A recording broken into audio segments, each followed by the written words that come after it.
knaller de. Og så må jeg da blive på midten. Det kan du se på at kigge. Mig og Camilla, vi ender så med at knalde. Vi kan se, at de begynder at hygge sig lidt for dem selv. Og så bliver mig og Anne enige om, at...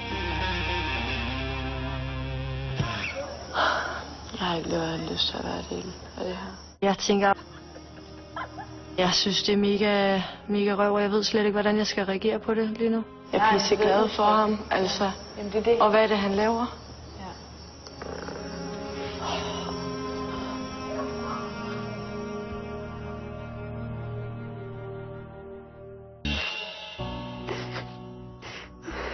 Ja. Der bryder jeg bare fuldstændig sammen. Det kan jeg bare slet ikke stå model til. Længere end min næsetip nogle gange.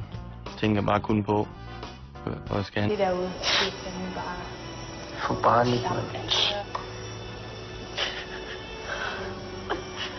Hvad er det for noget, mand? Han siger til mig, at han er blevet pisseglad for mig og alt muligt. Ja, det er da klart. Når du sidder og stikker pikken op i andre piger, altså. Jeg er rigtig indebrændt, og tænker, at han egentlig bare skal skride helvedes til. Jeg har intet til overs for ham lige nu. Det der, det er fucking muligt. Det er det. fucking klamt. Man kan blive gravid fucking af sådan en hule nu. Hvor klamt er det?